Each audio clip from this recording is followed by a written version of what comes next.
All right, so one of the easiest things that you can do to improve your personal style is think about the type of shirt that you are ordering or wearing. Even in today's more casual environment, everybody's still wearing a collared shirt, or most people are wearing a collared shirt if you're working in any kind of a professional sector. So I'm going to talk about two basic concepts when it comes to a shirt collar, and then two more technical terms. I'm not going to go into styles. I'll actually post a little image in the comment section below that will go into your basic styles. But for today's discussion, we'll just talk about spread collars, which are collars that do not have the button down right there. That's a more casual style shirt.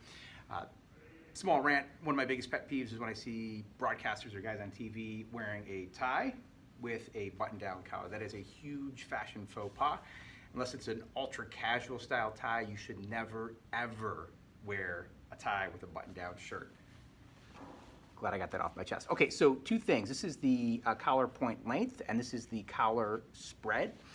Most people have heard of the concept of a spread collar. You technically measure the spread point to point with a ruler, and that determines the spread. So some people will refer to an Italian or a British spread collar, but the actual distance from here to here is what we use to design a custom shirt at Bolani. And most guys, a medium spread collar is going to be 4.5, which is what this one is here.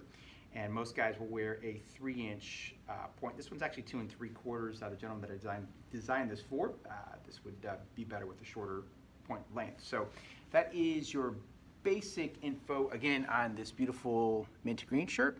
Your spread is the distance from collar point to collar point. On this particular one, it's 5 inches, and then your point length is the distance from where you button the collar down to the end of the collar point. This particular one's going to be a traditional 3-inch.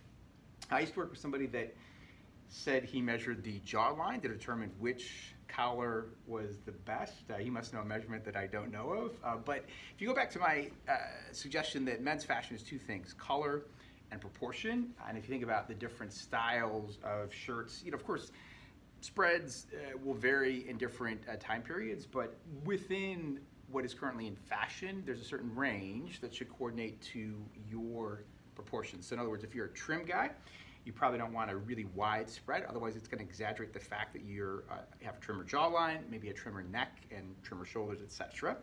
Whereas if you're a broader shoulder, broader chested guy, you want a spread collar that's going to be more proportional. So those are the two basic concepts as far as a collar is concerned. Again, spread, collar point. The more complicated concept is the collar band height, which is the back of the collar.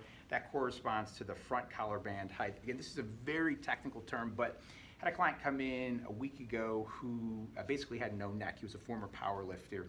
And so he struggled to ever find shirts that didn't look weird. In other words, he was explaining to me that his collared shirts would ride way up on his neck so that it just didn't feel comfortable and it didn't look right. And he thought that we wanted to adjust the spread and the length, whereas I suggested it's actually more detail of the height of the collar. And so we reduced that about a 1/2 inch from what's traditional.